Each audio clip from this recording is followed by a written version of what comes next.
बच्चों, नमा संस्कृताय आपका हमारे इस चैनल एडिफिकेशन में बहुत बहुत स्वागत है। मेरा नाम सोनिया गुप्ता है और मैं प्राइमरी क्लासेस में संस्कृत विषय का अध्यापन कराती हूँ। मेरा मुख्य विषय संस्कृत विषय है। आज के इस समय में हम सभी मनुष्य यह सोचते हैं कि संस्कृत विषय पढ़ना बहुत ही अधिक कठिन है, किंतु वास्तविकता यह है कि यह विषय बहुत अधिक कठिन नहीं है, आसान है यह विषय। अगर हम इस विषय को बिल्कुल बेसिक से पढ़ना आरंभ करेंगे, स्टार्ट करेंगे इसको पढ़ना बेसिक से, तो हम बहुत जल्दी ही इस विषय को समझेंगे, सीखेंगे और समझने के साथ साथ हमारा इस विषय में इंटरेस्ट भी बहुत जल्दी ही आने लगेगा। वैसे भी जो संस्कृत भाषा है वह हमारी देव भाषा मानी गई है। संस्कृत भाषा में ही हमारे सारे के सारे पुराण ग्रंथ, रामायण, महाभारत आदि जितने भी वैदिक ग्रंथ हैं सब कुछ संस्कृत भाषा में ही लिखे गए हैं। तो हमें हमारी संस्कृत भाषा को वैल्यू अवश्य ही देनी चाहिए।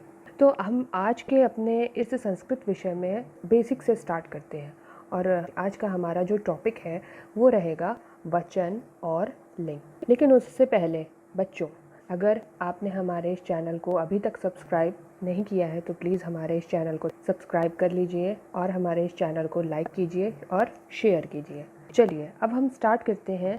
सबसे पहला हमारा जो आज का टॉपिक रहेगा, संस्कृत में लिंग किसे कहते हैं और उसके कितने भेद होते हैं, अर्थात यानी कि उसके कितने प्रकार होते हैं। लिंग उसे कहते हैं जिसके द्वारा किसी की जाति का पता चलता है, जैसे कि वह स्त्रीलिंग है, कि वह पुल्लिंग है या फिर नपुंसक लिंग है। जाति के विषय में तो अभी आपको इतना ही समझ में आ ही गया होगा कि वह पुल्लिंग है, स्त्रीलिंग है या फिर नपुंसक लिंग है।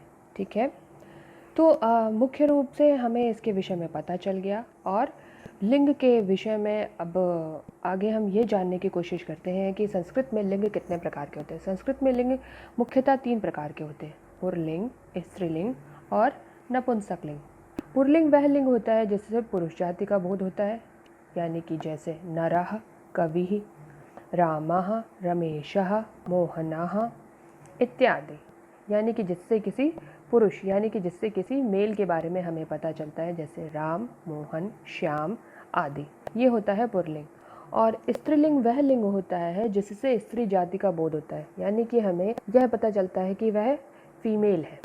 जैसे संस्कृत में उसके उदाहरण होंगे माला, मति, धेनु, वधु, माता आदि। जैसे फिर से मैं आपको इसके उदाहरण अच्छे से समझा देती हूँ, जैसे रामा, सीता, माला, मति, माता आदि।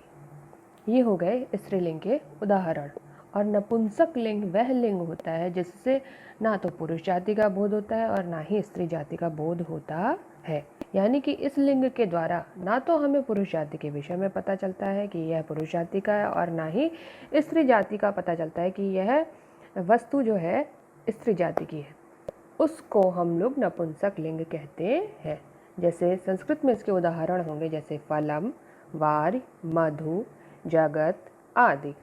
अगर इसको हम सिंपल भाषा में समझने की कोशिश करेंगे तो इसको हम ऐसे कहेंगे, जैसे नपुंसक लिंग के उदाहरण हो गए जैसे मेज, पंखा, अलमारी, पेन, कुर्सी, टेबल आदि। यानी कि जो लाइफलेस चीज़ें होती हैं, जिनमें जो निर्जीव वस्तुएं होती हैं, वो नपुंसक लिंग की कैटेगरी में आती हैं। मुझे आशा है कि आपको लिंग किसे कहते हैं और लिंग के कितने प्रकार होते हैं और उनके उदाहरण बहुत अच्छे से समझ में आ गए होंगे। अगर आपको ना समझ में आए हों तो प्लीज़ कमेंट सेक्शन में आप कमेंट कर सकते हैं, या फिर हमारी लास्ट में डिस्क्रिप्शन में ईमेल आईडी दी गई है।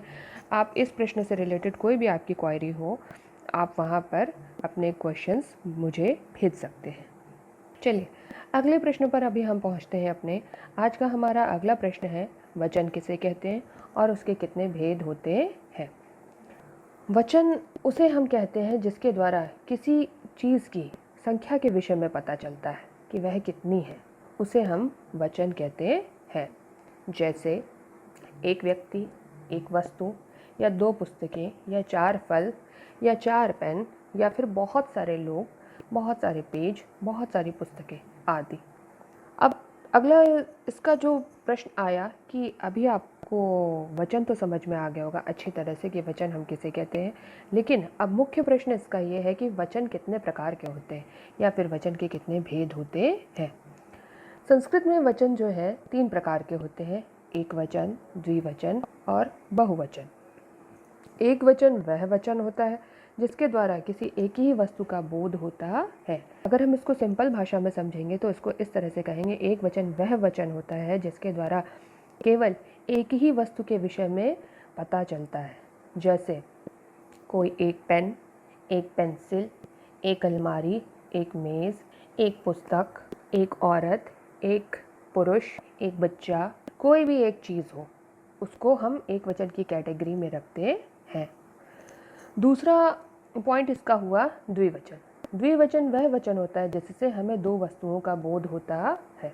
इसको हम सिंपल लैंग्वेज में अगर समझेंगे तो इसको इस तरह से कहेंगे, द्विवचन वह वचन होता है जिससे हमें केवल किन्हीं 2 चीज़ों के बारे में, 2 वस्तुओं के बारे में पता चलता है। जैसे 2 पेन, 2 कलम, 2 पेंसिल, 2 किताबें, 2 स्त्री, 2 पुरुष आदि। यानी कि जिससे हमें केवल 2 वस्तुओं की जानकारी मिल रही है तो उसको हम लोग द्विवचन कहेंगे। अंतिम वचन है हमारा बहुवचन। बहुवचन हम उसे कहते हैं जहाँ पर 2 से अधिक वस्तुओं के बारे में जानकारी मिलती है, अर्थात जहाँ पर हमें 2 से अधिक वस्तुओं के विषय में समझ में आता है, पता चलता है, तो उसे हम लोग बहुवचन कहते हैं। जैसे बहुत सारी किताबें, बहुत सारे पेन, बहुत सारी पेंसिल, बहुत सारी पुस्तकें, बहुत सारी अलमारियाँ, बहुत सारे दरवाजे आदि। मुझे आशा है कि आपको हमारा यह दूसरा टॉपिक वचन किसे कहते हैं और इसके कितने भेद होते हैं ये भी आपको बहुत अच्छे से समझ में आ गया होगा। अगर आपको किसी भी तरह की आपको कोई भी क्वेरी हो तो प्लीज़ आप हमसे इस संबंध में प्रश्न पूछ सकते हैं। सो प्लीज़ आज का हमारा ये जो टॉपिक्स थे आपको कैसे लगे, और प्लीज़ हमारे इस चैनल एडिफिकेशन को लाइक, शेयर और सब्सक्राइब ज़रूर से ज़रूर करें। कल हम फिर मिलेंगे एक नए टॉपिक के साथ, और हमारी इस वीडियो को लाइक ज़रूर से ज़रूर कीजिए। तब तक के लिए थैंक यू।